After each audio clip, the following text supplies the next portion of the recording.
नमस्ते सदावत्सले मातृभूमि। आज के डिस्कशन का जो विषय है, वो है सत्ता परिवर्तन। हमने सबने देखा कि पीछे बांग्लादेश में किस प्रकार से सत्ता परिवर्तन हुआ और बांग्लादेश में तो गलत तरीके से सत्ता परिवर्तन हुआ। ये जो सत्ता परिवर्तन का खेल है, ये कोई मुझे नहीं लगता कि नया है। जो लोग इतिहास के जानकार हैं, जो इतिहास को पढ़ते आए हैं, वो ये देखते आए हैं कि लगातार सत्ताएँ कैसे परिवर्तित होती हैं। सत्ता परिवर्तन के 3 तरीके भारत में, संसार में चलते हैं। पहला तरीका तो ये है जो आज का तरीका है कि भई डेमोक्रेटिक तरीके से चुनाव करवा दिए जाएँ और चुनाव में जो जीत कर आए। एक पुराना मुगलिया सल्तनत के टाइम का तरीका था कि तलवार के दम पर जो मज़बूत होगा, वो सत्ता में आ जाएगा। और तीसरा तरीका मतलब जो पुराना था वो तरीका है वो इस्लामिक तरीका है, वो ये है कि पीछे से वार करो। इस्लामिक और वामपंथी दोनों का एक ही तरीका है, वो है कि राजभवन में घुस जाओ और राजभवन में घुसने के बाद खिलजी का भतीजा हत्या कर दे या जो जो सत्ता में बैठा हुआ है उसकी हत्या कर दे। अकबर का अपना बेटा सलीम मिलने जाए जहाँपनाह से कि जहाँपनाह बीमार है जबकि उसकी सेनाएँ बाहर खड़ी हुई थी, खाने खाना की हत्या कर दी गई थी। खाने खाना की अपने ही गुरु की वो हत्या कर चुका था और ऐसी परिस्थिति में वो राजमहल में मिलने जाए अकबर से और बाहर निकल कर ये कहे कि जहाँपनाह तो चले गए और मुझे मुकुट पहना गए। जबकि जहांगीर के बेटे को सत्ता दे गए थे और जहांगीर सत्ता के लिए अपने बाप के साथ भी ऐसा करे और अपने बेटे को भी उसकी आंखें फुड़वा कर भरे चौराहे पर लटकवाए और संदेश दे कि जहांगीर कितना क्रूर है, ये देख लो। आप सोच लीजिए कि ये सत्ता परिवर्तन के तरीके हैं। एक सत्ता परिवर्तन का इसी से मिलता-जुलता दूसरा तरीका है, वो है वामपंथी तरीका। वामपंथी तरीका ये है कि वामपंथी जैसे चाइना में राजमहल के पास आए, सेनाओं में लोग भर्ती करवाए, इंस्टीट्यूशन उन्होंने घेरे, चारों ओर डिस्टर्बेंस किया और डिस्टर्बेंस करने के बाद राजा के महल में घुसे और राजा को गिरफ्तार किया और सेना प्रमुख ने हाथ उठाकर कह दिया कि हम अब इनके साथ हैं। भारत में भी ये प्रयोग चलते ही रहते हैं। लेकिन ये जो सत्ता परिवर्तन का पुराना तरीका था वो अब बदल चुका है। अब जो तरीका सत्ता परिवर्तन के हैं, वो छल से हैं, बल से हैं, धोखा देकर हैं और बहुत सारे प्रकार हैं। हम सब देख रहे हैं कि इस समय तुर्किया में एर्दोगन की सरकार खतरे में है और उसका नतीजा है ये है कि इमाम को गिरफ्तार कर लिया गया है। इस्तांबुल के मेयर को गिरफ्तार कर लिया गया है जो कि अगले दावेदार हैं और ऐसा कहा जा रहा है कि वो तुर्किया में सरकार बदल देंगे। एर्दोगन का जो सत्ता है वो छिन जाएगी। एर्दोगन ने उनके सहयोगियों को गिरफ्तार करना शुरू कर दिया है और जिसका परिणाम ये निकल रहा है कि तुर्किया भी गृह युद्ध की कगार पर आ गया है। तुर्किया में भी कई जिलों में कर्फ्यू लगा दिए गए हैं। तुर्किये में भी यानी कि टर्की में भी कई प्रकार के आंदोलन चल रहे हैं अंदर। एक समय वो भी हुआ करता था कि तुर्की के खलीफा को अंग्रेजों ने मानने से मना कर दिया था और हिंदुस्तान में गांधी जी के नेतृत्व में खिलाफत आंदोलन, खिलाफत किस लिए? खलीफा को स्थान देने के लिए खिलाफत आंदोलन छेड़ा गया था और भारत के तथाकथित मुसलमान, जो कि बेसिकली हिंदू मैं कहता हूं, तथाकथित मुसलमान, उन्होंने ये शर्त लगाई कि वो तभी इस आज़ादी के आंदोलन में पार्टिसिपेट करेंगे जब खलीफा को पुनर्स्थापित कर दिया जाएगा। तो खलीफा को पुनर्स्थापित करने के लिए कांग्रेस भी उनके छल में आ गई और कांग्रेस ने आंदोलन कर डाला। उस आंदोलन का परिणाम ही था कि हमारे यहाँ मालाबार में हिंदुओं के नरसंहार हुए और दूसरी तरफ चौरी चौरा की घटना हो गई। चौरी चौरा की घटना में हिंदुओं के ऊपर मुकदमे हुए तो कांग्रेस को कोई फर्क नहीं पड़ा, लेकिन मालाबार में मुसलमानों ने किया तो और हिंदू मारे गए, हिंदुओं के कत्लेआम किए गए, वहां कांग्रेस को कोई समस्या नहीं होती। हिंदुओं की गिरफ्तारी से कोई समस्या नहीं होती और मुसलमानों के कत्लेआम करने से कोई समस्या नहीं हुई। ये चलता रहता है। बांग्लादेश में उसी छल से सत्ता परिवर्तन किया गया, जो छल मैं बताता हूँ। हालाँकि सेना प्रमुख अभी भी बांग्लादेश की बड़ी आबादी को ये बात समझ आ गई कि शेख हसीना ही उनका भविष्य है और शेख हसीना या हसीना परिवार ही बांग्लादेश का भविष्य है। ये लगातार कुछ न कुछ चल ही रहा है, पाकिस्तान में भी ठीक से चल रहा है सत्ता परिवर्तन का। अभी चारों ओर में कोई स्टेबल देश दिखता है तो वो भारत है। थोड़ा बहुत तो सब जगह चलता ही है, लेकिन भारत दिखता है। अब संसार में कोई हिंदू राष्ट्र नहीं बचा। सवाल ये है कि भारत और पाकिस्तान के विभाजन के बाद भारत को हिंदू राष्ट्र होना चाहिए था, Pakistan Islamic Republic of Pakistan बना और भारत को भी हिंदवी स्वराज्य स्थापित करना चाहिए था, नहीं हो पाया। अब पोजीशन इतनी खराब हो चुकी है कि हिंदू राष्ट्र कहने पर भी लोगों को समस्या आती है, राष्ट्रगान करने पर भी समस्या आती है, भारत माता की जय कहने में समस्या आती है और भारत माता की स्तुति करने में समस्या आती है। लेकिन अभी एक देश था, नेपाल, जिसको हिंदू राष्ट्र कहा गया था और 250 वर्षों तक 240 साल पहले ये जो राजशाही थी वो स्थापित हुई थी वहां। 240 साल पहले की राजशाही को 2008-9 में हटा दिया गया। उस समय भी कम्युनिस्टों का ही बोलबाला था। मेरे तो कई कम्युनिस्ट संपर्क में थे जिन्होंने आकर मुझसे कहा कि नेपाल को बर्बाद करने वाली राजशाही है, ये राजा का परिवार है। ये भी दावा उसी राजा के लिए किया जाता है कि ये जो राजा परिवार है, ये कभी गुलाम नहीं हुआ। इससे 240 साल पहले की मैं बात नहीं कर रहा हूँ, कभी इधर रहा, कभी उधर रहा। 240 साल से गुलाम नहीं रहा, यानी कि ये कहा जाता है कि अंग्रेज भी उसको गुलाम नहीं कर पाए, हालाँकि उनकी ट्रीटियाँ थीं और ट्रीटियों के तहत प्रोटेक्टोरेट स्टेट नेपाल माना जाता था। प्रोटेक्टोरेट स्टेट का मतलब ये होता था कि अगर कोई देश नेपाल पर हमला करेगा, तो ये अंग्रेज सरकार या भारत सरकार की ज़िम्मेदारी होगी कि वो उनको सुरक्षित करेंगे। इसके लिए आपस में ट्रीटियाँ वगैरह ये सब हुआ। सेना प्रमुख इधर-उधर आदान-प्रदान होते थे, सेना प्रमुखों को गार्ड ऑफ ऑनर दिया जाता था और बॉर्डर खोल दिए गए थे। आज भी बॉर्डर खुले हुए हैं, कोई विशेष पाबंदी नहीं है, वीज़ा की ज़रूरत नहीं होती नेपाल जाने की और नेपालियों को भारत में आने के लिए वीज़ा की ज़रूरत नहीं होती।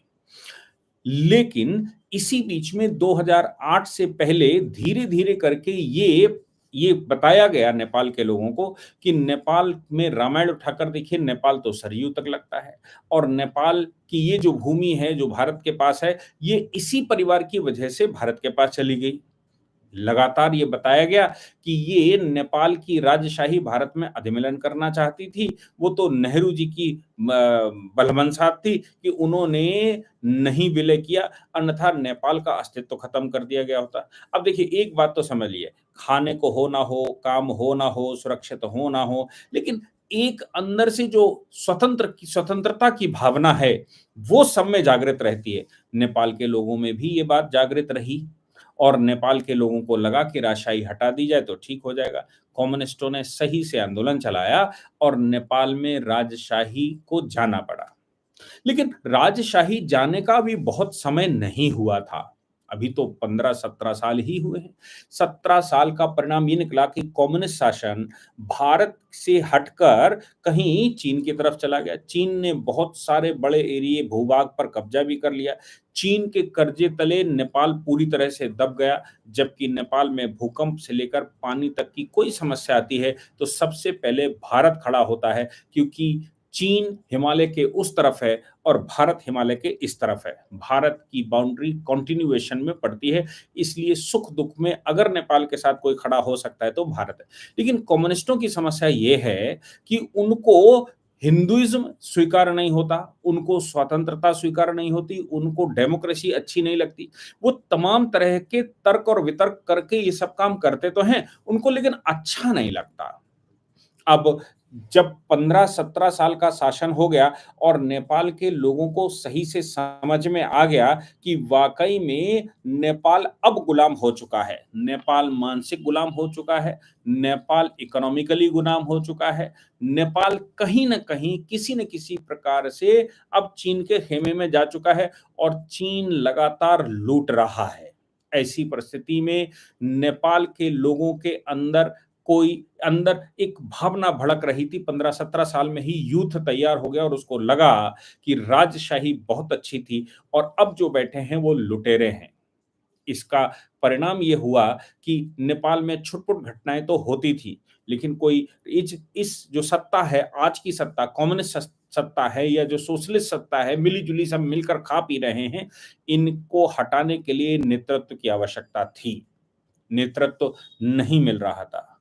वहाँ के राजा ज्ञानेंद्र जब वहाँ उतरे, तो उतरने के बाद मतलब जब नेपाल में आए, तो त्रिभुवन एयरपोर्ट से ही लाखों की संख्या में लोग इकट्ठे हुए थे और राजा के महल तक किसी न किसी प्रकार से ये शो हो रहा था कि नेपाल की जनता आज भी राजा के साथ है। और दूसरी तरफ त्राहिमाम त्राहिमाम कह ही रहा है समाज। ऐसी परिस्थिति में नेतृत्व की दृष्टि से लोगों को ये लगा कि नेपाल का राजा अगर पुनर्स्थापित हो जाए तो शायद नेपाल को बचाया जा सकता है। इस घटना को ध्यान में रखते हुए तमाम तरह के आंदोलन शुरू हो गए। इधर राजतंत्र बनाम गणतंत्र या ये जो दूसरा तंत्र है, जो जो डेमोक्रेसी की लोकतंत्र जिसको कहते हैं, लोकतंत्र के भ्रष्टाचारी लोग लगातार इस बात को कह रहे हैं कि राजा का अपना स्थान है, राजा डिस्टर्बेंस ना करे। राजा 250 वर्षों से शासन चला रहा था और अब उनको लगा कि ये डिस्टर्बेंस कर रहा है, उनकी सत्ता को चैलेंज कर रहा है। सवाल यहाँ पर बड़ा ये था कि क्या वाक़ई में राजा डिस्टर्ब कर रहे थे? जनता कह रही है कि हमें हिंदू राष्ट्र चाहिए। जनता कह रही है कि हमें राजतंत्र चाहिए। जनता कह रही है कि राजा का दरबार खाली करिए, राजा की गद्दी खाली करिए। जनता कह रही, राजा कुछ नहीं कह रहे, राजा का अभी कोई स्टेटमेंट मेरी नज़र में नहीं आया। आप लोगों की नज़र में आया हो तो लिख कर बताइएगा। कोई स्टेटमेंट नहीं आया, लेकिन जनता भरपूर रोड पर है और इसका परिणाम ये निकला कि आज जनता ने आगजनी कर दी। कई क्षेत्रों में कर्फ्यू लगाना पड़ा। जनता ने बहुत सारा नुकसान रोड पर करना शुरू कर दिया और जनता ये कह रही है लगातार कि नहीं, अब हिंदू राष्ट्र घोषित करिए। अब ये सेकुलरिज्म का ताना-बाना नहीं चलेगा।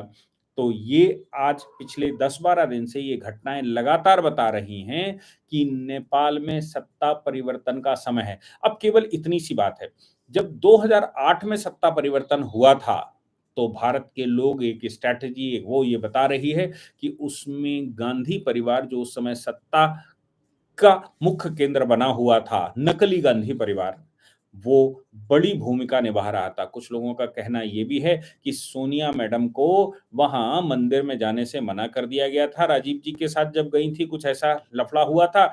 उसकी वजह से भी ये था कि राजतंत्र को वो खत्म कर देंगी। सत्ता में आते ही राजतंत्र को खत्म करने के लिए अगर कोई सहयोगी बड़ा रहा, तो उस समय की भारत सरकार रही। लेकिन आज राजा और राजतंत्र ये देख रहा है भारत की तरफ कि भारत का रुख किस तरफ है, भारत किस तरफ करवट बदलता है। भारत और मुझे लगता है कि ये जो नेपाल में चल रहा है, जब नेपाल को कंट्रोल करने से भारत सरकार बहुत प्रयास करने के बाद भी उसको सही मार्ग नहीं दिखा पा रही है, ऐसी परिस्थिति में राजा का वापस आना, नेपाल में डिस्टर्बेंस होना, कहीं न कहीं भारत की भावनाएँ उसके साथ हैं। भारत का हिंदू समाज उसके साथ है, भारत की सरकार भले ही शारीरिक रूप से साथ ना हो, लेकिन मानसिक रूप से साथ दिखती है, इसलिए ये परिणाम हो रहे हैं। ये संभव है कि अगर इधर से थोड़ी मदद कर दी जाए, ये संभव है कि उनको थोड़ा बल दे दिया जाए, तो नेपाल में राजशाही फिर से स्थापित हो सकती है। राजशाही अब इस समय नए सिरे से ऐसे स्थापित नहीं हो सकती। जापान की तरह स्थापित हो सकती है, यूनाइटेड किंगडम की तरह स्थापित हो सकती है, यूरोपियन यूनियन में कई एक कंट्री हैं जिनमें इसी तरह की राजशाही है। राजशाही मतलब राजा बैठा हुआ है फाइनल डेस्टिनेशन के लिए, लेकिन बाकी डेमोक्रेटिक तरीके से चुनाव होता है, लेकिन फाइनल निर्णय राजा का होता है, संविधान के अनुसार ही होता है, लेकिन राजा संरक्षक की तरह बैठता है। ये संभव है कि नेपाल में बहुत जल्दी सरकार परिवर्तन, सत्ता परिवर्तन का शुभ समाचार भरतवंशियों को मिले और हिंदू राष्ट्र घोषित हो। कम से कम नेपाल ही सही, लेकिन हिंदू राष्ट्र तो घोषित हो। परिस्थितियां तो बता रही हैं कि बहुत जल्दी सत्ता परिवर्तन के पूरे आसार नेपाल में दिखते हैं। वैसे नहीं जैसे कि वहाँ बांग्लादेश में दिखे, वैसे जैसे होने चाहिए थे। जय हिंद, जय भारत, वंदे मातरम।